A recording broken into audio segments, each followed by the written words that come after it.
Lois and I think we both have the same good side, so she got that chair first. That should have been mine. I'll preface this conversation by saying, one of my friends invited me to do something else tonight, and I said I couldn't because I had this to do, and he said, wow, you're interviewing Viet, or in conversation with Viet. It's like when Oprah interviews Meghan Markle. At any point that seems to be true, raise your hand. Just That's not a bad comparison. Hey, good evening, Portland. It's great to be back here. I always love being in Portland. It was only like a year ago, I think, that I was here last, something like that. But it's also great to be here with Lois, my old friend. We've known each other for over 20 years, I think. 25, maybe. 25? Maybe I'll start by having you read just a sentence out of the book and then helping us to understand. So the book is called To Save and to Destroy. I have read it, although it was originally delivered as lecture, so many people heard it before they had a chance to read it. And in case you're wondering, what does to save and to destroy mean? Maybe we'll sort of start with that, but I think this passage will help us get at it.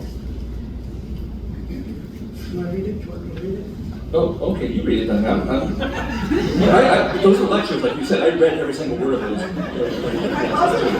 I picked a passage from page 7, which, when you have been a teacher, you're always suspicious when they pick a passage from the beginning of the book, because it's suggested in the book that I have written.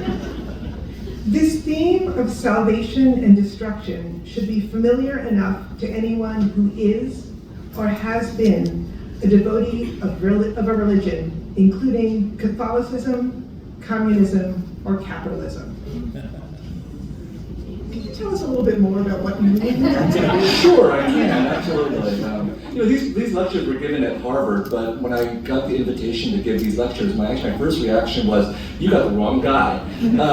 Because if you look at the list of people who've given the Norton lectures, they're like, Toni Morrison was the last writer to give the Norton lectures, for example, and Borges and Calvino and so on. And so I thought, for sure, you've gotten the wrong person to do this. Part of me actually groaned inside when I got the letter from Harvard, because I knew I would accept the lectures. Because I'm a minority, I'm a good student. This kind of person cannot refuse an invitation from Harvard to give this kind of a lecture series. But part of me also realized that to give these lectures would require that I speak from a very personal space. So even though I'm there at Harvard in this very hallowed space, how did I get there? I got there because I'm a refugee. And I always talk about myself being a refugee in the present tense, because yes, technically I'm no longer a refugee in any kind of legal sense, but I think for many of us who came to this country or any other place as refugees, the experience is so scarring, so formative, that for many of us, there's always a core of us that's still a refugee inside. And I grew up in San Jose, California in the 70s and 80s as a refugee. I came at 4 years of age to the United States. My parents moved to San Jose and opened the second Vietnamese grocery store in San Jose, California, the Saigon Mui. And there they basically, sacrificed themselves for their children and for all of their relatives in Vietnam that they were sending money home to try to keep people alive during the years of desperation of the 70s and 80s. So I grew up watching my parents work almost every day of the year in this store, 12 to 14 hours a day, getting shot in their store on Christmas Eve, knowing that all of this was not just for them, but for all of us, my family, as well. That's a tremendous, burden to bear in some ways, not as heavy of a burden as what my parents were carrying, but I felt like I was an eyewitness to their suffering. Now, they were eyewitnesses to history, and I was an eyewitness to their eyewitnessing. And how did I survive? I survived by going to the library. We did not have a single book in our house, not even the Bible. How does it? They're devout Catholics. We didn't have the Bible in our house. So I had to go to the library. And the public library saved my life, because there I found stories and books and literature. And I'm not exaggerating. I mean, those stories provided me with an escape from the world of the Saigon Mui, this really dark grocery store that I dreaded so much. But that grocery store was also salvation, because so many Vietnamese people from San Jose at that time still come up to me or write me and say, I remember going to your parents' store. That was the center of Vietnamese life, where you could speak Vietnamese and buy Vietnamese food and sustain the culture and the identity. I didn't realize that at the time. To me, it was just a very oppressive environment.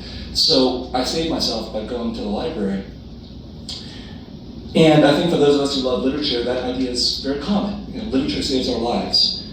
But I also felt that stories were destroying me at the same time. If stories have the power to save us, that means they have the power to destroy us as well. And so I was growing up also watching a lot of movies and television, and during the 70s and 80s, the United States was fighting its war in Vietnam all over again.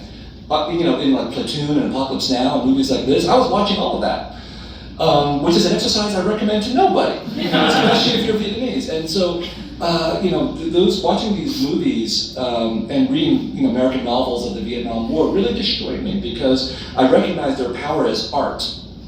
I think these movies and these books that influenced me, like Apocalypse Now or Larry Hyneman's Close Quarters, those are works of art. But they're also works of art in which Vietnamese people are destroyed, literally and symbolically.